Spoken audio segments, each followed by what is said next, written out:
Today marks the culminating activity of your 4-month journey under the International Certificate in Educational Studies in Leadership, or CESL. This is the first component of Security Bank Foundation's Mentoring Future Leaders for Nation Building program for school principals.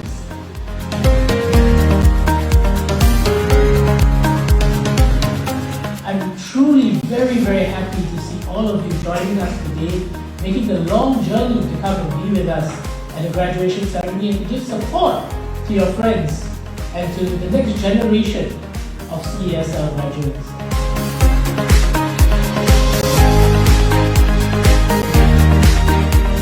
But I just want to remind our principals that your training program is not yet finished. As a matter of fact, it is just starting.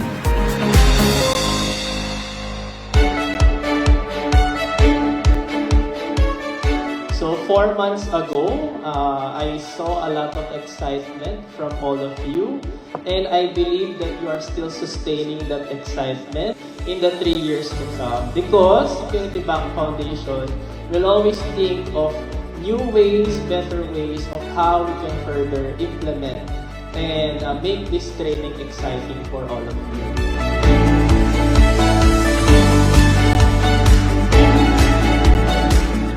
Welcome to the Transformational Action Plan's presentation of the 30 committed and passionate school principals participating in the International Certificate in Educational Studies in Leadership course. We welcome you to this place of learning where I hope you are learning significant and meaningful theoretical and practice-based knowledge that can enable you to make a difference in your respective stations.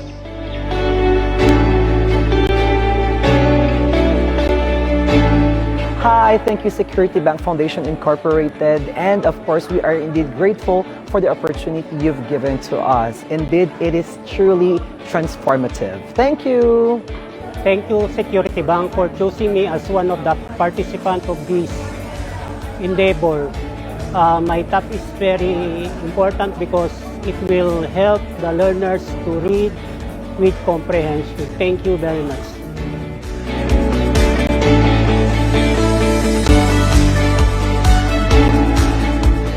Remember, Dr. Jose Rizal mentioned that he who does not know how to look at the past will never reach his destination. What we are doing here is actually something similar to what our national hero said. We're reflecting, we're looking back at our journey.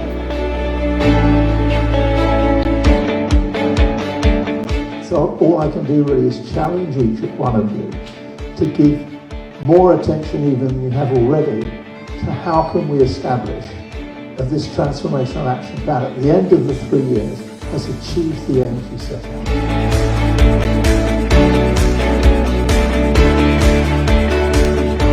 As a new school head, this training taught me how to be resilient and be ready for more challenges that I will face in my school, in my community. Thank you, Security Bank. The experience with the Security Bank Foundation is quite remarkable, especially the learning that I have gained from the University of Nottingham, the Head Foundation of Singapore, and the Ateneo University is very inspiring. Thank you very much, Security Bank Foundation. This is our aspiration, to be able to create a ripple effect in which we will really address those two things that Palmer Rowe highlighted almost 100 years ago. We want to have it, we don't have resources. So let's be creative and be innovative in trying to address that challenge.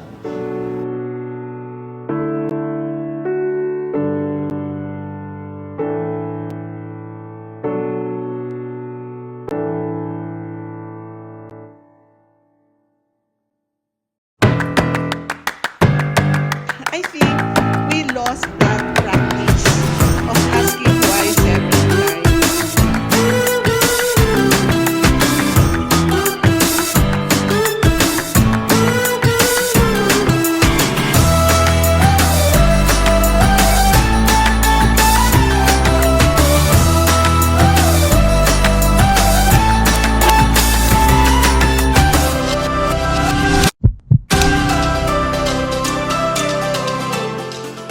This training helps us school administrators looking into the different kinds of problems in our own station. I feel the air and take the long way home. This place is all I've ever known. It has a unique approach. Particularly, we collaborate with other principals in solving most of the problems that we are facing, and we are also given the opportunity to express ourselves freely, and we come up with better solutions for the problems in our respective schools.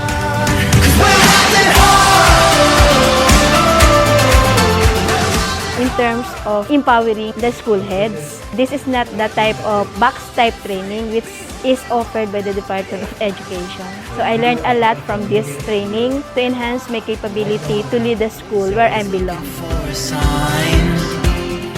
Leadership is a kind of love. So when we lead with the heart, we lead to care for others.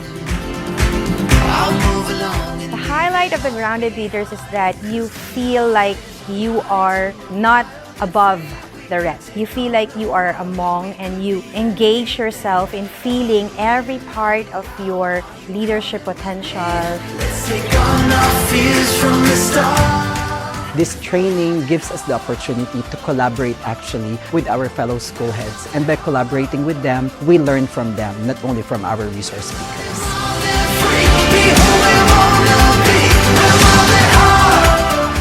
Grounded leadership, it means self-awareness. Self-awareness must begin with you, our teachers in our station. So I think that is the highlight of the grounded leadership. From the past training namin, year 1, it's more of a technical side, but this training is different because it entails application of theories that we will be needing in managing our schools.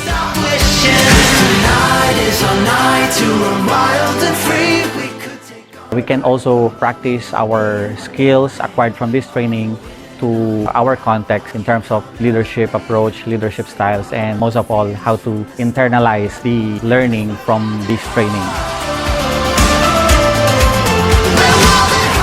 After this training, I have now the concept that having this leadership wherein I can share it to the 28 elementary and secondary school of San Pedro. It connotes camaraderie. It's rooted from within your heart. It touches the heart, and it begins with the heart.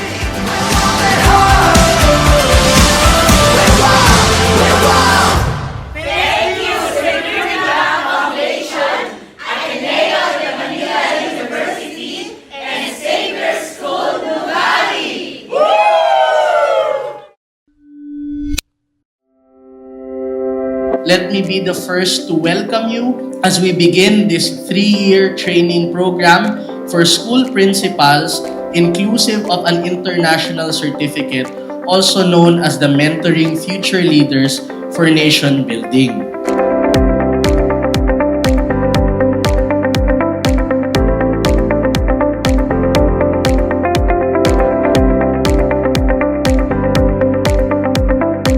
When your nation needs you, you answer the call. And for us in the Jesuit School Network, uplifting the state of education of our country is not just an advocacy, it's our mission. And so with that common mission, we welcome you all to the Sacred Heart School Ateneo de Cebu community.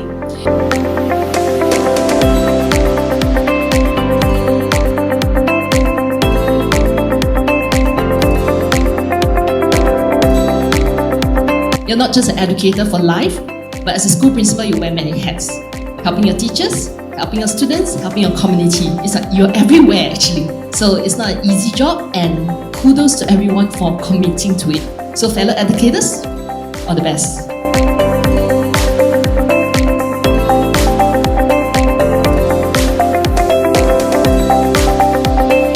So part of our presentation when we were talking about this school building donation program of Security Bank Foundation is we provide free training program for teachers and school principals of beneficiary schools. And that is the reason why you are here.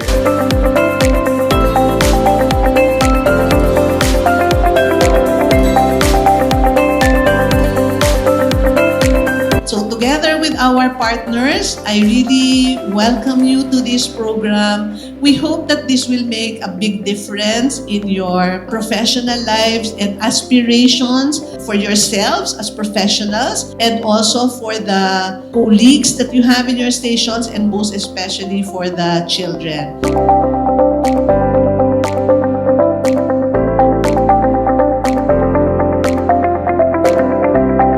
So what kinds of pinch points do school leaders encounter? What are you thinking about? What problems do you encounter? And what solutions can we discover? And that kind of thinking is what really is important. Because when you start embarking on your transformation action plans, this is really going to be the heart and soul of it. How can we help each child in your school? What transformational plans can I do for my respective school?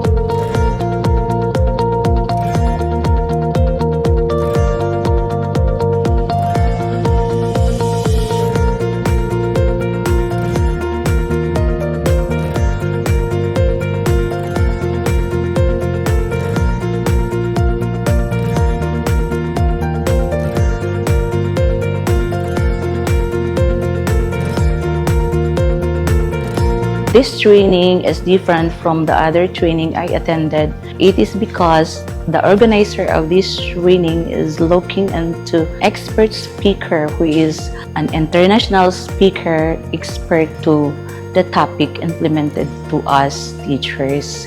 And we are very glad for the new strategies and techniques they have shared to us.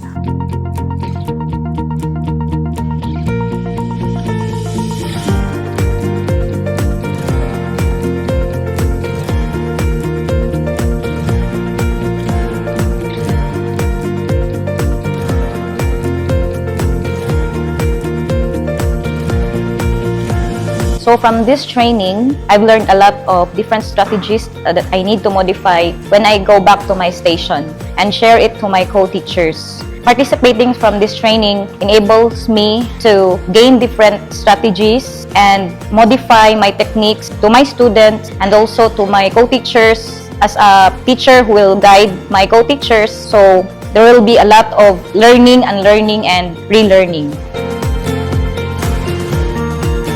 Aside from the fact that we have very generous sponsors, the SBFI and Ateneo, this training is different from the rest of the trainings that I have attended. They really see to it at the end of the training that we have learned something and we will be able to apply those learnings in our field.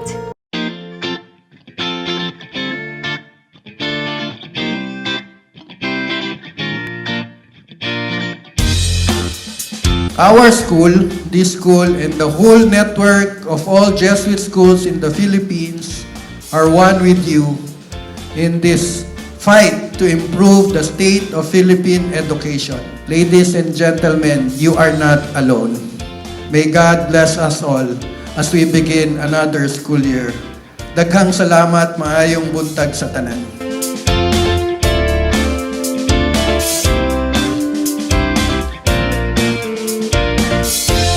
For me, this is an opportunity to be with you and experience this kind of training.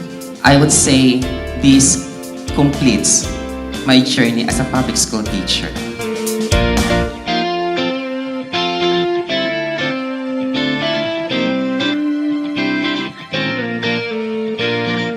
We will never forget the types of questions like prompt, prove, and wonderment. The part-part whole, patterns, functions, provision, demand, stretch, repetition for stickiness. Memory is the key in math, algebraic thinking, and lastly, math is not magic. It is logic.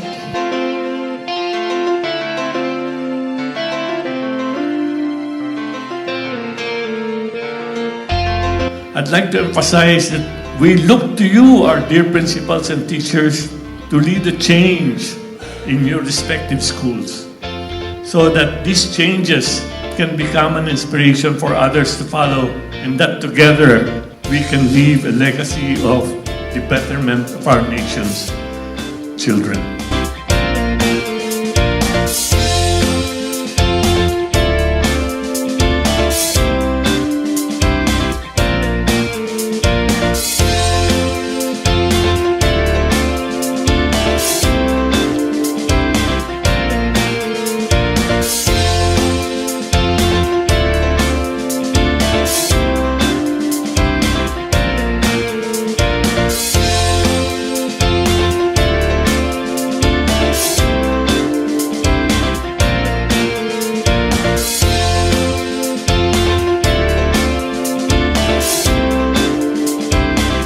Let's not lose our enthusiasm in helping improve the quality of education of our students, even if we have to do it one child at a time. So let's keep our common vision for better education burning fervently in our hearts for the sake of our Filipino youth, for the betterment of our schools, for a better and more prosperous Philippines, and most importantly, for the greater glory of God.